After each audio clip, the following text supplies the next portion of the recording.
نہیں نہیں ہمیں پتا ہے آج کل لوگ کس چکر میں ہوتے ہیں. حضرت صدیق اکبر جب غلاموں کو خرید کر آزاد کر رہے تھے تو مکے کے قریش کہہ رہے تھے غلاموں کا کوئی نہ کوئی احسان ہوگا, کہیں کوئی نہ کوئی مسئلہ ہوگا, بلا وجہ نہیں حج کرتا. دنیا داروں کو بلا وجہ کیوں یہ سمجھ میں نہیں آتا, اس لیے وہ تنقید کرتے ہیں.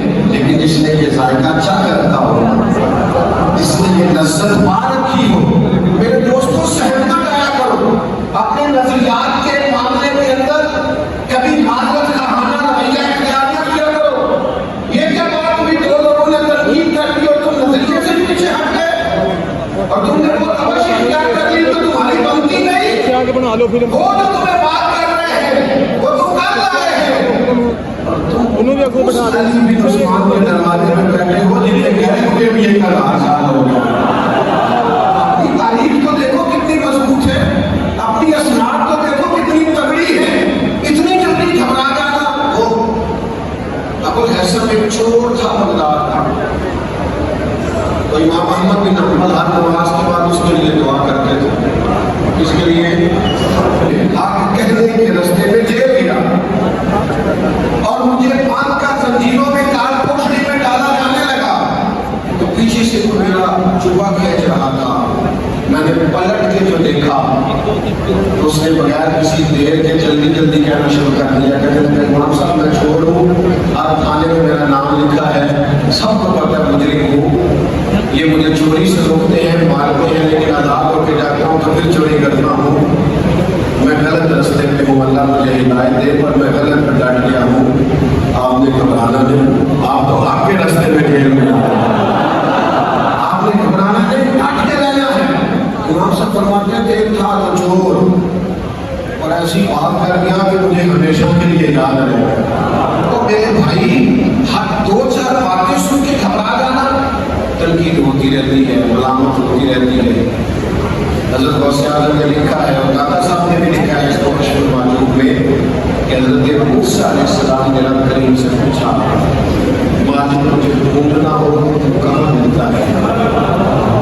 اللہ کریم نے فرمایا موسیٰ میں ٹوٹے ہوئے دلوں میں ملا کرتا, ان کو ہم تنگ نہیں کرتے, تکلیف نہیں دیتے, پریشان نہیں کرتے, جن کے دل ٹوٹ نہیں جاتے, جن کو لوگ حرف تنقید نہیں بناتے, جن پر ہنسا نہیں جاتا, جن کو درویش صوفی ملک فقیر مولوی رسیدڑ کہہ کے معذرت دھتکارا نہیں جاتا. اللہ ماشاءاللہ ٹوٹے ہوئے دلوں میں ملتا ہوں, ٹوٹے ہوئے دلوں میں. کلندر لاہوری نے کہا تھا نہ بچا بچا دل باقی سے, میرا آئینہ ہے وہ آئینہ, شکستہ ہوں تو عزیز تک ہے نگاہ آئینہ ساز ہوئے. یہ دل کو بچا بچا کے نہ باقی یہ ٹوٹ جائے تو اس کی قدر بڑھ جائے گا. تو میرے عزیز تھوڑا سا سہنا سیکھیں, برداشت کرنا سیکھیں, اپنے اندر صبر لائیں, حوصلہ لائیں, اطمینان لائیں. اس سے آپ نے ناراض نہیں ہونا. ہم صوفیاء کی جماعت ہے, اللہ والوں نے سہ کے وقت گزارا, سہنا پڑتا ہے.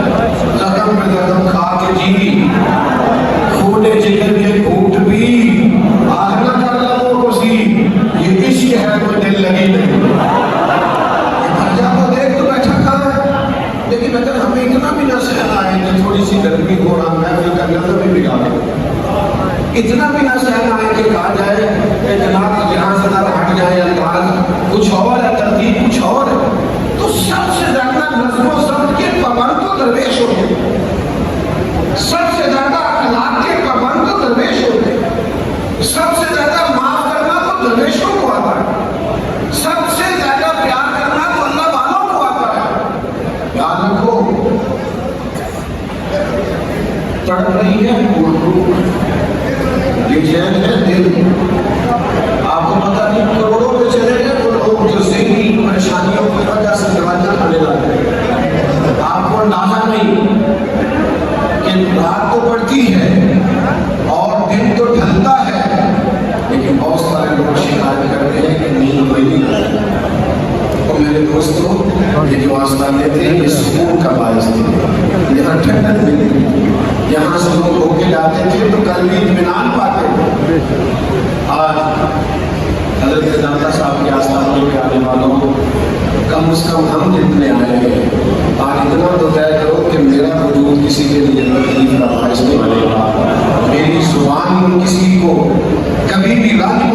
کا باعث نہیں بنے گی. میں اپنے مفادات کے لیے کبھی کسی کے حقوق غصب نہیں کروں گا. میں اپنے آپ کو بتانے کے لیے کبھی کسی اور شخص کی نفی نہیں کروں گا. میں بزرگ پڑے بیٹھے میں کوئی ایسی بات کروں گا, چھوٹا آدمی نصیحت کروں گا تو اچھا نہیں لگے گا. تصوف اور طریقت پتہ کیا ہے؟ میں نہیں ہوں, باقی سارے نہیں. میں کوئی نہیں, میری نفی ہے, باقی سارے یہ تصوف ہے. اور آج کا تصوف کیا ہے؟ میں نہیں اور کوئی بھی نہیں. میں میرے پیچھے بھاگو. دو ہی بندے ٹھیک ہے کہ میں ٹھیک ہوں, ایک تو ہاتھ باندھ کے میرے پیچھے پیچھے چلے. ہر بات میں ٹھیک ہے تو وہ ٹھیک ہے. بھائی غصہ وقت کے بادشاہ لینا. اگر میاں میر رحمۃ اللہ علیہ کو نظر پیش کی تو آپ نے کا ضرورت نہیں. اس نے خواجہ بلاول کو پیش کی تو آپ نے قبول کر دیا. بعد میں نظر میاں میر سے ملا, کہنے لگا اس کو آپ نے قبول نہیں کی. انہوں نے کہا کہنے لگے میں تو اکیلا ہوں, اس کے پاس بارے ملر پڑتے ہیں, اسے ضرورت رہتی ہے. اس نے قبول کی اور دیا کر, وہ اس کو ضرورت ہے, طلبا ہے, کام کرنا ڈیوٹی ہے, اس لیے کام نہیں ٹھیک ہوا. کہتے میں خواجہ بلاول سے ملا, میں نے کہا اس کو آپ نے نظر قبول کر دی, انہوں نے نہیں کی. کہنے لگے ان کا سارا نفس, ساری کائشات بیٹھ گئی ہے, میرا بھی تھوڑا سا ہے. وہ فقیر آدمی ہے, صحیح بندہ ہے. کاش ہمیں سمجھ آ جائے, کاش ہمیں سمجھ آ جائے. اپنوں سے جدا کر کے لطف لیتے ہیں لوگ, اپنوں کو اپنوں سے لڑا کے. تمہیں پتہ ہی نہیں کس کس قسم کے فوائد حاصل کرتے ہیں. داتا صاحب کے ماننے والوں, اگر تم کبھی غیروں کی سازشیں سمجھ جاتے تو اس محمد والے داتا صاحب کے سائے میں تم سارے اکٹھے بیٹھے ہوئے ہو. تمہارا رنگ اور ہوتا. اور نظریات تو پہلے سے نہیں ہیں, داتا صاحب نے لکھے ہیں, مجدد صاحب نے بھی لکھے, اعلیٰ حضرت بریلوی نے بھی لکھے. بس یہ ہے کچھ گنجائش پیدا کرنے کی ضرورت ہے.